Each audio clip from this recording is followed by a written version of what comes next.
Un gusto poder saludarles. Bienvenidos a cada uno de ustedes. Este es el segundo día, el segundo taller de este congreso, Luces de la Familia. Así que vamos a orar, vamos a poner este tiempo en las manos del Señor, que Él sea guiándonos, hablándonos y también en el tiempo que vamos a estar participando de la plenaria. Amado Padre, te damos gracias, Señor, porque tú estás aquí en medio nuestro. Gracias por cada uno de mis hermanos. Háblales tú, Señor. Revélate tú a nuestras vidas. Te necesitamos, Señor. Padre Santo, los tiempos que vivimos son tan difíciles, no solo dentro del seno del hogar, sino también en nuestra comunidad, en nuestra sociedad. Señor, ayúdanos, mi Dios, a brillar con la luz de Jesucristo, a impactar, mi Dios, con el testimonio de Jesucristo, al habernos alcanzado, al habernos transformado. Padre Santo, ayúdanos también a alcanzar a los que están sin Cristo, mi Dios. Ponemos nuestras vidas delante de ti. Tómala tú, Señor de los cielos, y bendícenos, Padre, te lo rogamos, en el nombre de Jesús. Amén. Muy bien, hoy estamos viendo un tema, la irracionalidad de la fe. Seguramente muchos de ustedes han tenido muchos problemas con respecto a preguntas filosóficas, existencialistas, psicológicas, preguntas lógicas, preguntas de la vida cotidiana, donde la gente no tiene respuestas. Y al no tener las respuestas, obviamente, esto ha ido abonando a favor de aquellos que se sustentan en que la fe cristiana es irracional, ilógica, no es práctica, no es aterrizable a la necesidad y a la realidad de nuestras vidas. Y por supuesto, hoy queremos compartir que verdaderamente la fe es razonable, la fe es lógica, la fe es lo que hace que mantengamos en medio de una situación de crisis, que nos mantengamos ecuánimes, mantengamos con una actitud totalmente diferente, donde podemos con toda claridad venir y decir: Señor Jesucristo, en ti echamos nuestra ansiedad. Toda esta ansiedad, tómala tú, Señor, y pon en nuestros corazones tu paz, tu gozo, y empezar a experimentar esa libertad a pesar de que la situación apriete, a pesar de los conflictos parece que no tienen solución y se agrandan. A pesar de ello, la paz de Jesucristo en nuestros corazones y en nuestras mentes nos hace mantenernos lúcidos, nos hace mantenernos coherentes, nos hace mantenernos consecuentes con esa fe que cada uno de nosotros manifestamos al haber creído en Jesucristo como nuestro Salvador personal. Ahí hay unas preguntas. Tomen sus hojitas, por favor. Vamos a ver, ¿cuáles son las razones por lo cual muchas veces la gente rechaza nuestra fe? Marquen ahí cualquiera de las alternativas que tienen en su hojita, márquenla, por favor.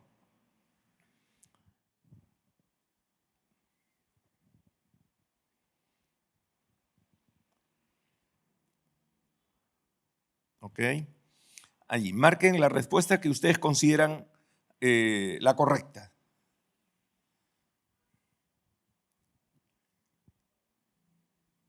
Según su experiencia, según el contacto que han tenido con muchas personas que les han dicho cualquiera de estas cosas que están aquí, de estas alternativas. Ok, vamos a ver, ¿quiénes marcaron la respuesta A? Por lo cual la gente dice que, por lo cual la gente rechaza nuestra fe. ¿Quiénes marcaron la respuesta A? ¿Alguien? Levanten la mano nomás, yo lo veo. Nadie. Marcaron la respuesta B. La respuesta A. Ok, muchas gracias. La respuesta B, ¿alguien marcó? La respuesta B. La respuesta C. Ok. ¿No? La respuesta D, el mismo evangelio de Jesucristo. Ok. Está llena de mitos, de leyendas, ¿no? De supersticiones. La respuesta E. Ok, gracias. La F. Ahora, de hecho, seguramente ustedes han marcado cualquiera de ellas en razón de alguna experiencia personal. Seguramente te dijeron, te estás fanatizando, ¿no? Estás volviéndote un fanático. Ya no tomas, ya no vas a fiestas, ya no eres divertido, ya no eres divertida, te has vuelto un fanático. Seguramente a muchos de ustedes les han dicho eso y vamos permitiendo que las personas posicionen ese pensamiento negativo respecto a nuestra fe, porque muchas veces no hemos sabido dar razón de la esperanza que cada uno de nosotros tenemos en Jesucristo. Y vamos con la siguiente pregunta. ¿Cómo se evidencia? Ahora, yo quisiera ahí, si alguien tiene libertad para compartir brevemente la respuesta, siéntase con libertad y puede levantar la mano y lo hago participar.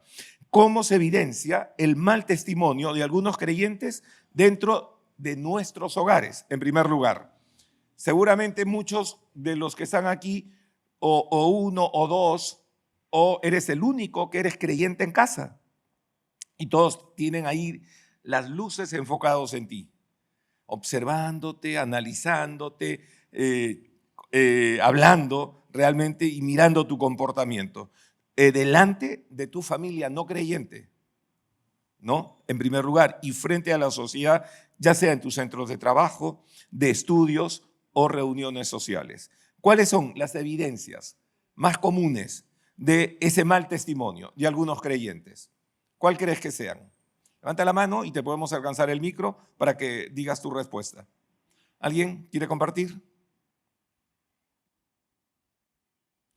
¿Cuál crees tú que sean esas evidencias de mal testimonio que normalmente puede estar dándose dentro de los hogares o puede estar dándose en la sociedad en general?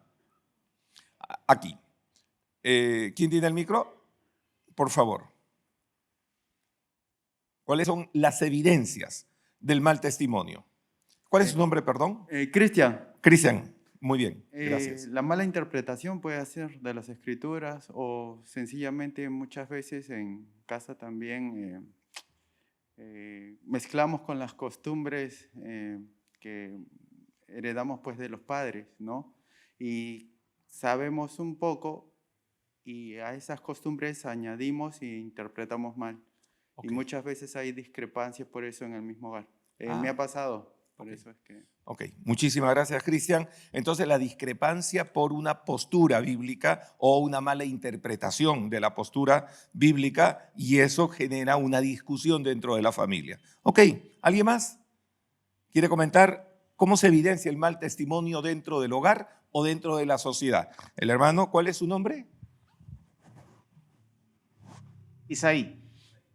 Ajá, bueno, en el trabajo, una de las evidencias más comunes es la participación en conversaciones de compañeros que no se corresponden con lo que hemos aprendido pues, de la palabra, ¿no? Ok.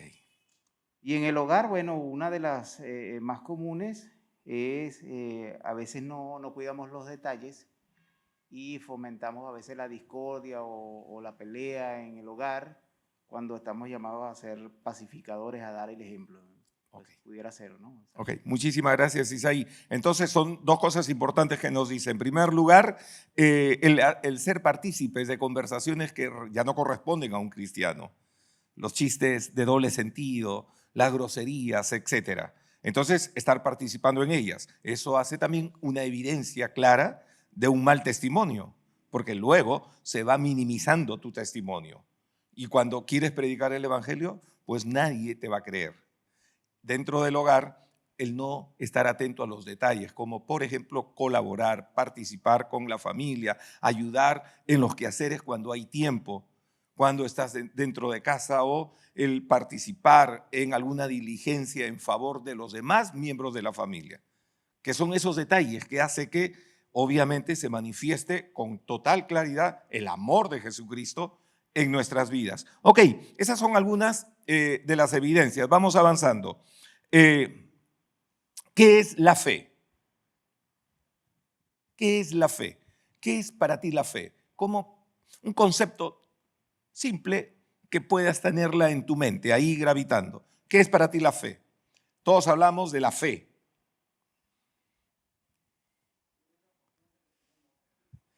confianza en Jesucristo. Muy bien, gracias Eulogio. ¿Alguien más? ¿Qué es la fe? Vamos un poco ahí a forzar nuestra mente para poder, porque son pensamientos que muchas veces no los afirmamos ahí en la mente, no los tenemos claro. Lo escuchamos tantas veces que lo dejamos pasar. Como un ave que vuela sobre nuestra cabeza, así muchas veces son las ideas. Pasan, pero no se quedan, no los afirmamos, no los consolidamos y por eso luego no podemos desarrollar un pensamiento claro, contundente y obviamente lógico. ¿Qué cosa es la fe? La confianza. ¿Cuál es su nombre, hermano? José. Moisés.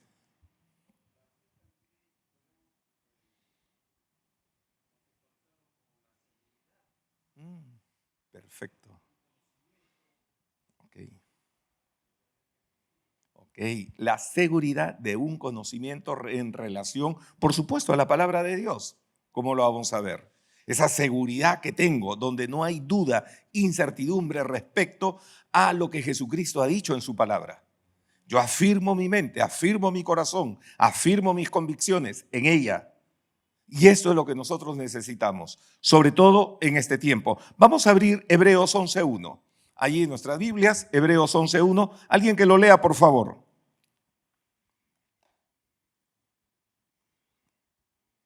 ¿Quién lo tiene? Lo lee, por favor. Un solo versículo.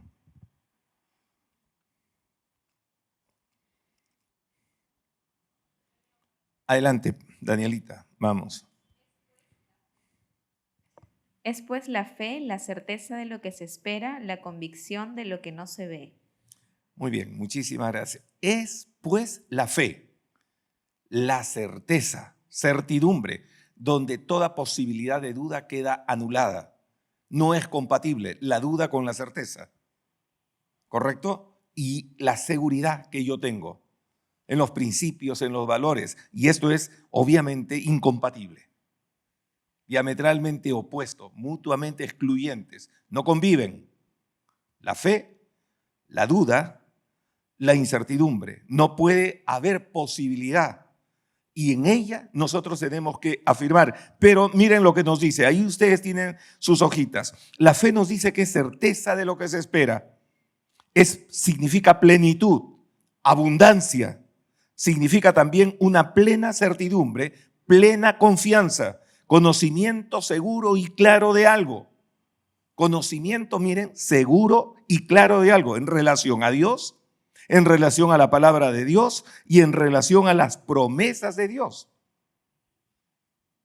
Entonces, esa seguridad en relación a Dios. ¿Quién es Dios para mí? ¿Conozco de verdad a Dios? ¿Tengo una relación con Dios? ¿Puedo relacionarme con Él con total libertad y poder gozarme en su presencia consciente que Él me escucha? No es el rito de la oración, sino la conciencia de que vivo en la presencia de Dios. Y eso hace que mi corazón y mi mente empiece entonces a tener una claridad sobre Dios, la persona de Dios, la persona de Jesucristo, sobre la palabra de Dios, las promesas de Dios. ¿Cuántos de nosotros tenemos promesas de Dios en nuestras vidas? Ahí guardadas, donde son para nosotros un desafío en el que estamos expectantes de esas promesas. Y por supuesto, eso es lo que se nos dice ahí. ¿Cuáles son algunas verdades bíblicas en la cual debemos tener plena certeza o confianza como base de nuestra fe? Vamos a abrir en Hechos 10, 38 al 43. Hechos 10, 38 al 43. Alguien que lo lea. Hechos, el capítulo 10, versículos 38 al 43. Alguien que lo lea, por favor. ¿Qué dice ahí? ¿Quién lo lee? Levanta la mano para ayudarles. Acá, el hermano José. Ahí le van a alcanzar el micro.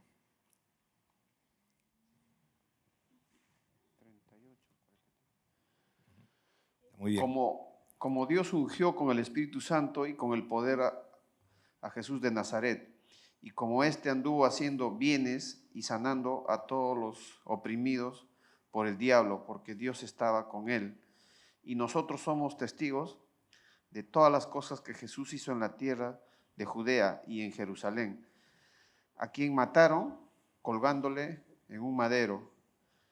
A este levantó Dios al tercer día e hizo que se manifestase, no a todo el pueblo, sino a los testigos que Dios había ordenado de antemano, a nosotros que comimos y bebimos con él después que resucitó de los muertos, y nos mandó que predicásemos al pueblo y testificásemos que él es el que Dios ha puesto por juez de vivos y muertos.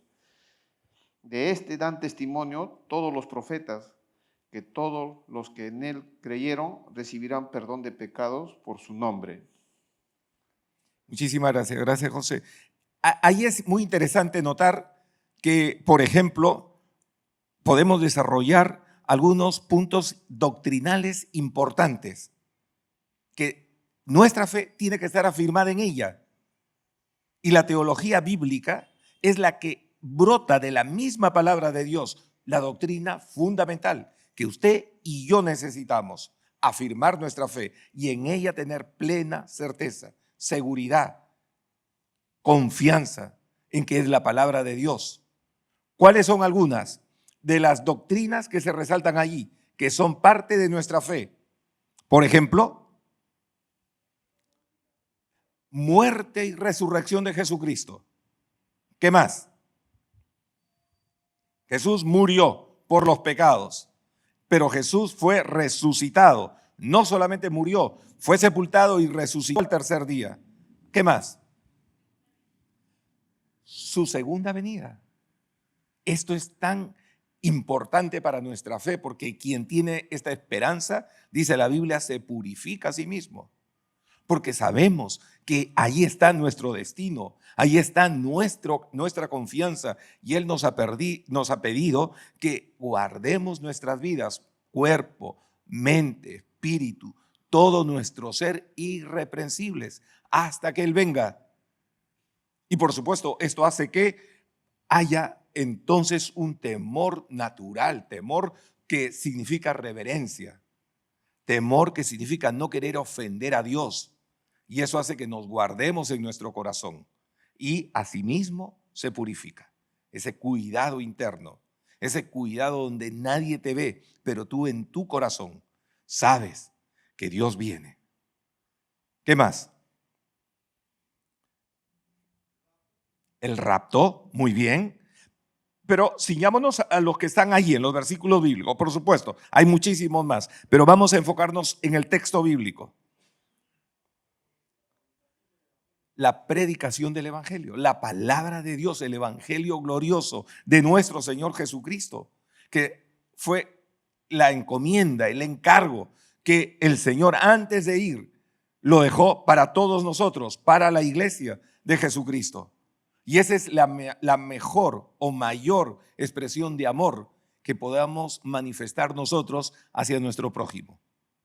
Porque lo mismo que hoy nosotros tenemos como esperanza, la misma condición que hemos experimentado de que nos sacó del fango, del hoyo, nos sacó de esa condición de fracaso, de dolor, de muerte y nos trasladó para la vida, es lo que nosotros también anhelamos para nuestro prójimo, para nuestros familiares, nuestros vecinos, nuestros seres queridos. Y el evangelio, entonces, es lo que el Señor ha puesto en nuestras manos de cada uno de nosotros. Y es nuestra responsabilidad compartirla. ¿Algo más? ¿Alguien más? ¿La qué? Algún día estaremos con Él, conscientes de que nos reuniremos con Él. Vamos a los brazos de Él para estar con Él. Lo veremos cara a cara. Miren, tantas cosas. Jesús es el Hijo de Dios que murió. El cuerpo de Jesús no quedó en la tumba. Jesús fue resucitado. Jesús es juez. donde todos vamos a tener que comparecer, todos, vivos y muertos. Qué tremendo. Y todos los profetas del Antiguo Testamento dan testimonio de toda persona que crea en Jesús como el Hijo de Dios, que recibirá de Él perdón de pecados. Y cuando nosotros empezamos a fortalecer nuestra fe en estas verdades, obviamente el Espíritu Santo hace su obra. Es la palabra revelada de Dios, la demostración objetiva y tangible sobre lo cual nosotros tenemos confianza y seguridad. Pero también internamente el Espíritu Santo hace su obra. Y miremos la otra parte. Miren lo que nos dice. También nos dice que la fe es convicción. Ahora, la convicción, ¿cómo se expresa? ¿Cómo se manifiesta? A diferencia de la parte tangible, como tenemos la palabra revelada de Dios aquí, en el cual nosotros hacemos bien en poner nuestra esperanza y nuestra confianza en la palabra revelada. Pero esa palabra revelada, ¿por qué razón en muchísimas personas solamente la leen como un libro histórico, religioso, un libro de ética, un libro realmente de cultura general? Y no hay un impacto en el interior de la persona. Alguna vez en un velorio con un familiar, cuando asistí, un tío mío sabía que recién me había convertido y se acercó un poco para burlarse de mí delante del resto de mi familia, ¿no? Y me dice, tengo una pregunta para ti. ¿Cuál es? Le digo. Jesús es una persona cochina. ¿Cómo es eso? Le digo. Él no se lava las manos antes de comer. Había leído la Biblia. Había aceptado la crítica de los judíos religiosos como alguien, para él, como una persona realmente que no era higiénica. Y simplemente se había quedado con ese pensamiento que de allí donde en él no había producido una convicción de que realmente había detrás de ella toda una tradición del cual Jesús estaba rechazándola.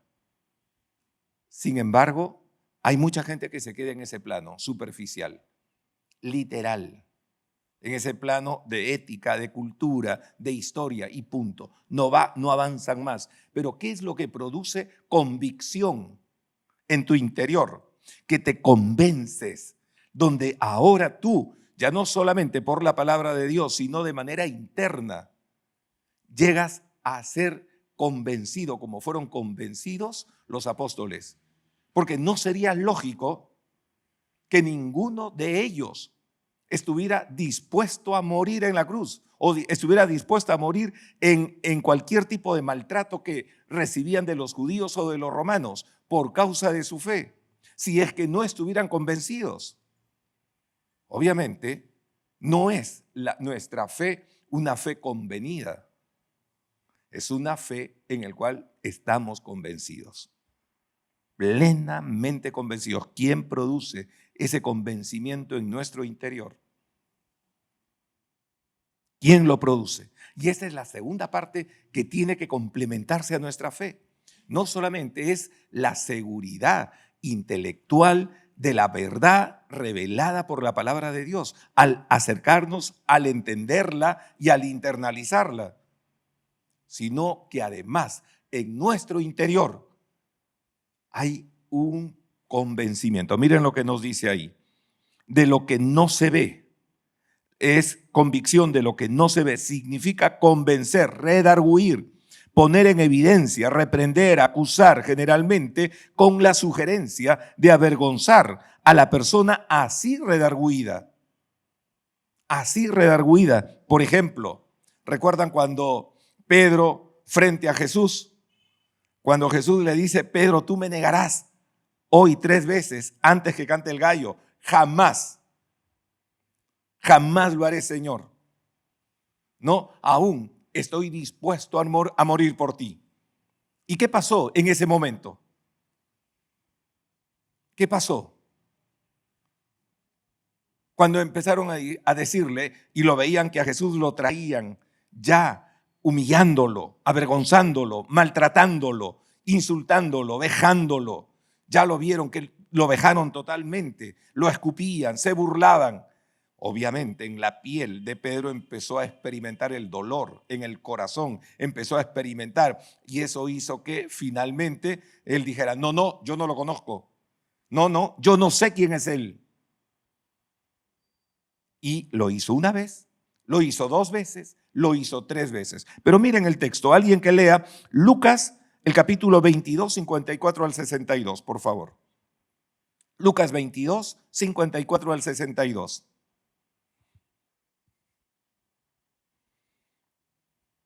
Quien lo tiene, lo lee, por favor. Adelante. ¿Cuál es su nombre, hermana? ¿Perdón? Lucas 22, 54, ¿no? Disculpe, ¿su nombre cuál es? Lucía. Lucía, por favor. 22, 54 al 62. Y prendiéndole le llevaron y lo condujeron a casa del sumo sacerdote. Y Pedro le seguía de lejos.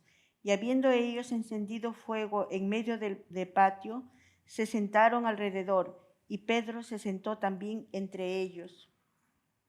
Pero una criada, al verle sentado al fuego, se fijó en él y dijo: también éste estaba con él. Pero él lo negó diciendo: mujer, no lo conozco.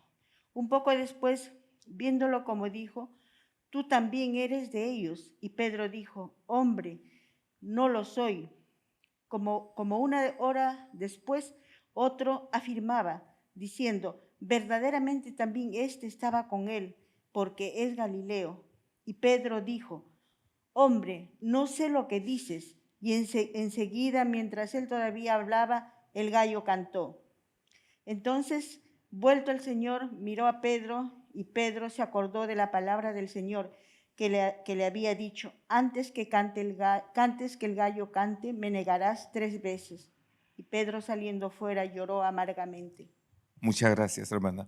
Pedro, saliendo afuera, lloró amargamente. En su corazón fue redarguido. La mirada tierna, dulce, de amor que Jesús puso en Pedro hizo que en su interior él experimentara vergüenza, dolor.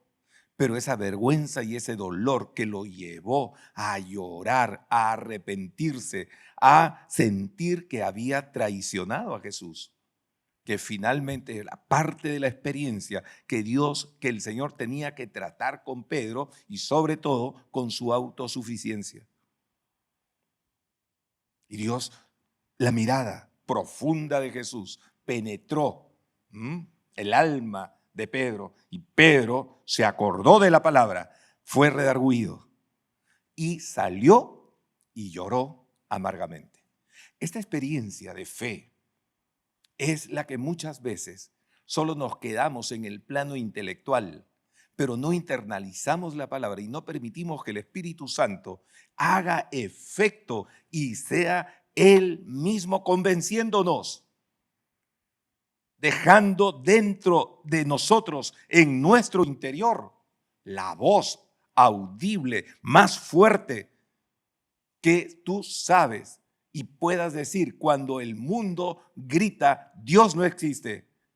Tú puedas decir con toda seguridad: pero hoy he hablado con Él y Él ha hablado conmigo. Porque tienes esa convicción, porque tienes esa seguridad, porque tienes esa certeza. Y dice, ahí es acusar, generalmente con la sugerencia de avergonzar a la persona, entonces así redarguida.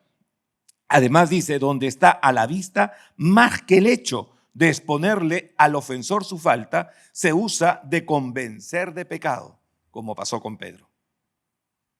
¿No? Como pasó con Pedro. ¿Qué pasó con Pedro después? Se desanimó. Se desanimó y de repente empezó a comunicar su desánimo a otros diciéndoles: se acabó el sueño, se acabó la visión, vamos y volvamos a la tarea que antes realizábamos. Y sale otra vez Jesús a su encuentro. Pedro, ¿me amas? Pedro, ¿me amas?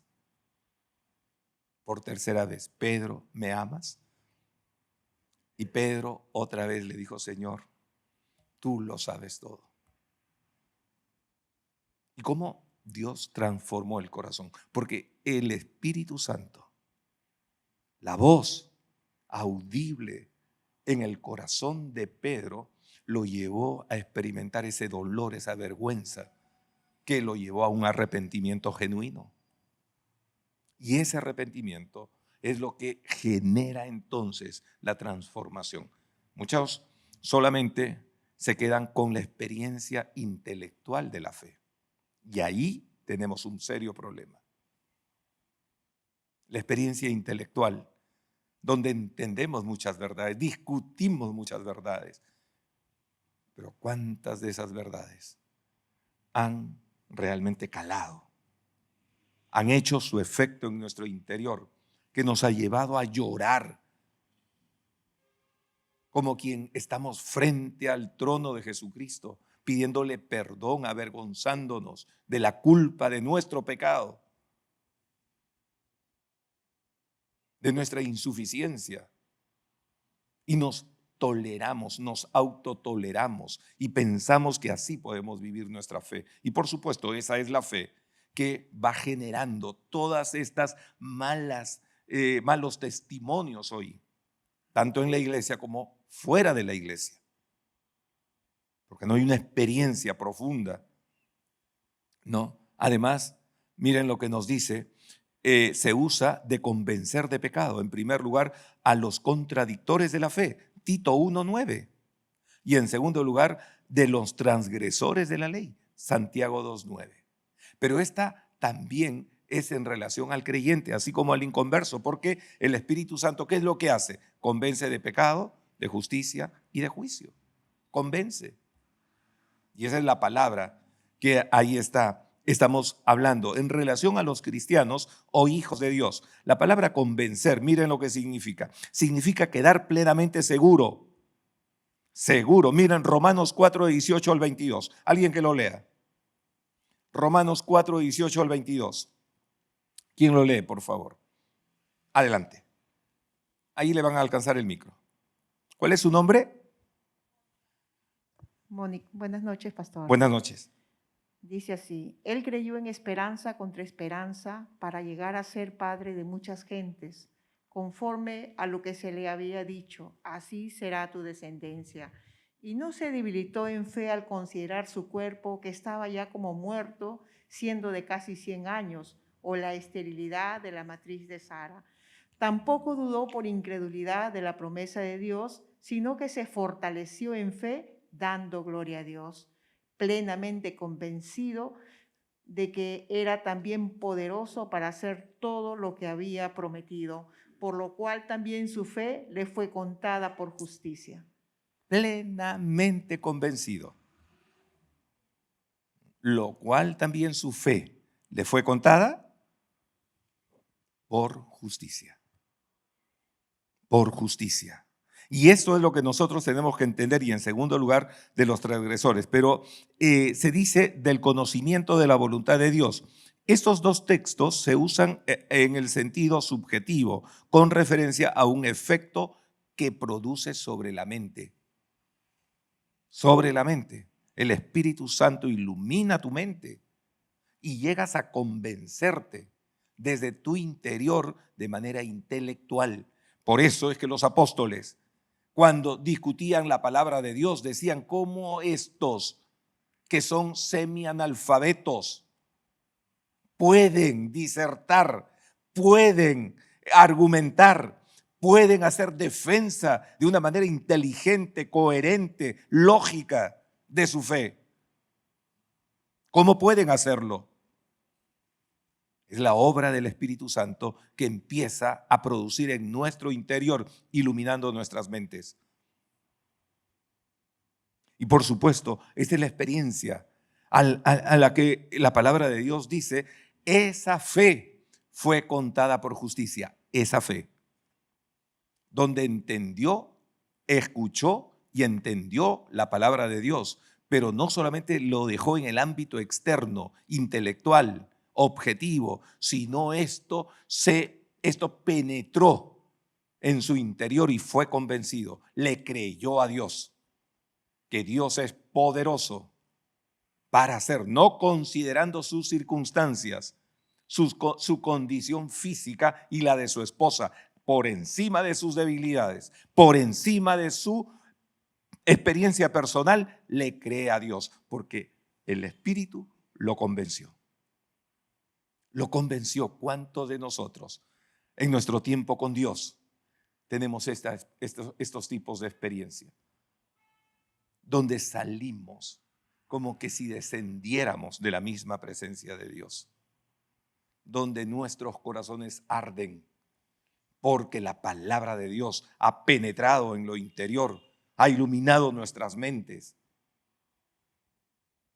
Esto es la fe, obviamente, que hizo que estos fueran gigantes en la fe y que puede hacer que tú seas un gigante en la fe. Hechos, vamos a leer rapidito, Hechos 20, 22 al 24. Miren, respecto a la experiencia del apóstol Pablo. Alguien que sabía que el Espíritu Santo iba testificándole que en Jerusalén le esperaba azotes, cárceles, dolor, sufrimiento, lo cual él hace una declaración contundente. ¿Quién y cómo, a pesar de? Yo no sé si en tu caso o en mi caso te dicen, oye, tienes que ir para allá, pero en ese lugar al cual tú te diriges, sabes que vas a sufrir, que pueden apedrearte, que pueden golpearte, que pueden humillarte, que pueden avergonzarte. No sé si estarías tan listo, tan dispuesto a ir en obediencia a Dios. No lo sé yo tampoco en relación a mi propia vida, pero Pablo lo tenía claro. Hechos 20, 22 al 24. ¿Qué dice? ¿Alguien que lo lea? Levante la mano para verle. Ahí. ¿Cuál es su nombre? Andrés, buenas noches.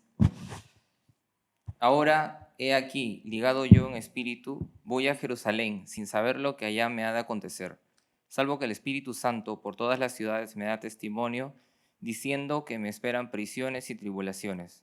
Pero ninguna cosa hago, ni estimo preciosa mi vida para mí mismo, con tal que acabe mi carrera con gozo y el ministerio que recibí del Señor Jesús para dar testimonio del Evangelio de la gracia de Dios. Muchísimas gracias. Ahí está. De ninguna cosa hago caso, ni estimo preciosa mi vida para mí mismo, con tal que acabe mi carrera con gozo.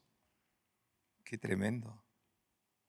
Pero como hijos de Dios tenemos la veracidad de la palabra de Dios que confirma nuestra fe en forma objetiva y lógica. Y la obra del Espíritu Santo que da testimonio a nuestro espíritu que somos hijos de Dios y nos guía toda la verdad usando la palabra de Dios y confirmando en nuestro interior con una voz audible, con total claridad en nuestras mentes, la voluntad de Dios para nuestras vidas según su propósito. Según su propósito. La pregunta para ti es, ¿cómo es tu experiencia de fe con Dios? ¿Cómo es tu experiencia de fe con Dios? Y esta es una pregunta que tenemos que meditarla. Y ese es el propósito de estos talleres. Entonces, para nuestras vidas, y por supuesto el tiempo está avanzando, ¿de qué manera se lleva a cabo la deconstrucción de la fe? Quiero leerlo rápidamente. La idea de deconstrucción se emplea en el terreno de la filosofía. Este verbo procede del vocablo francés de construire, alude a desmontar a través de un análisis intelectual, una cierta estructura conceptual. La deconstrucción se lleva a cabo evidenciando las ambigüedades, las faltas, las debilidades y las contradicciones de una fe o de un discurso. Y por eso es que mucha gente afuera dice, la fe es irracional, porque somos responsables de esa ambigüedad, de esa doble moral. Somos responsables de no dar un testimonio coherente y consecuente. Y esto hace que la gente entonces, no por causa del Evangelio, sino por causa nuestra, rechacen el Evangelio y rechacen a Jesucristo. Y se quedan con esa parte de ese mal testimonio que nosotros damos. Y muchísima gente está entrando hoy en día en una corriente de escepticismo. Se ha vuelto escéptica en estos tiempos. Muy escéptica. De todo dudan. Y ahí parte de un análisis serio es examinar nuestros corazones. ¿Cómo estoy delante de Dios? ¿Cómo vivo mi fe práctica y diaria en mi vida cotidiana? ¿O mi fe empieza cuando entro a la iglesia y termina cuando salgo de la iglesia? Y del sábado, de lunes a sábado, hago lo que quiera con mi vida. ¿Cómo es mi fe? ¿Ha impactado verdaderamente? ¿Qué relación existe entonces, miren, entre el mensaje y el mensajero? ¿No? El que comparte la palabra y la palabra. ¿Hay una relación entre mensaje y mensajero? ¿Qué piensas? ¿Cuál es la diferencia entre una fe razonable y una fe racional?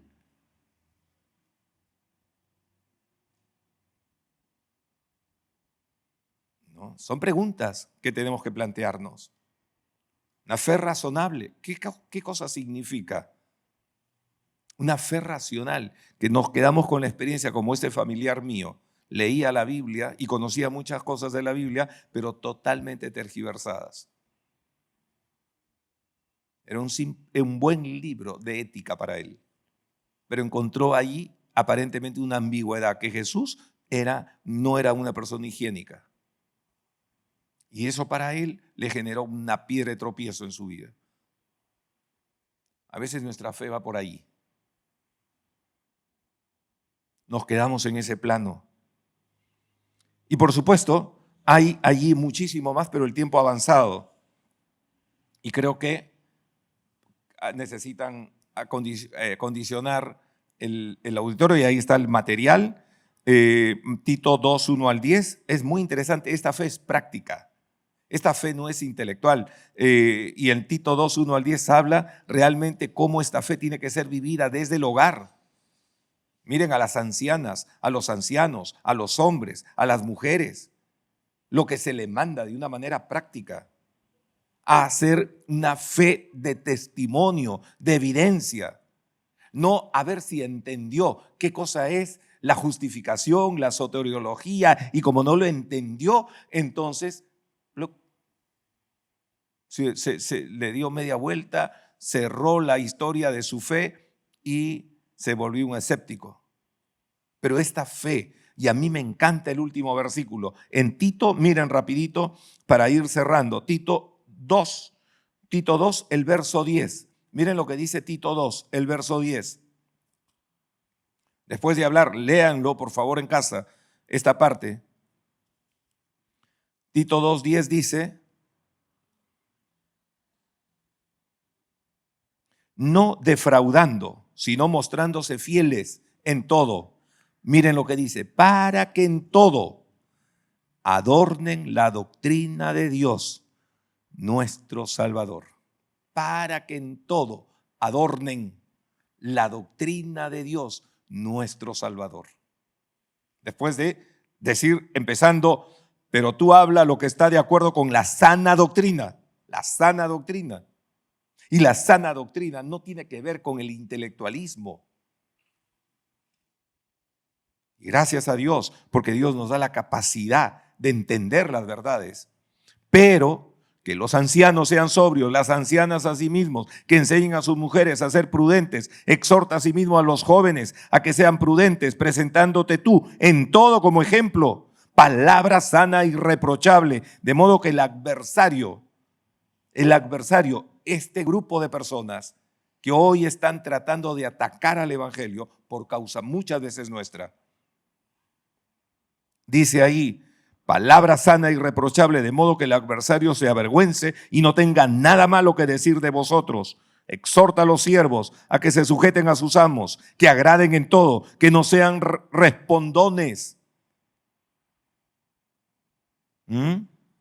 no defraudando, no estafando, no decepcionando. Si tu palabra la has dado, cúmplela. Que tu sí sea sí, que tu no sea no. Porque la gente se defrauda cuando haces promesas, cuando dices algo y luego no lo cumples. Y esto se da tanto dentro del hogar. Y la gente crece con ese pensamiento. Y una fe líquida que se condiciona a cualquier situación y a cualquier circunstancia. No una fe sólida, que es la misma en su casa y fuera de su casa. Muchísimas gracias. Vamos a orar. Padre, te alabamos, Señor. Gracias por este tiempo. Bendice la vida de mis hermanos. Gracias por tu palabra. Gracias, Señor, por enseñarnos y mostrarnos la forma como debemos vivir esta fe, Señor, que ha traído a nuestra vida esperanza, salvación, vida eterna, libertad. Te amamos, bendito Jesucristo, y te adoramos en el nombre de nuestro Señor Jesucristo. Amén. Amén.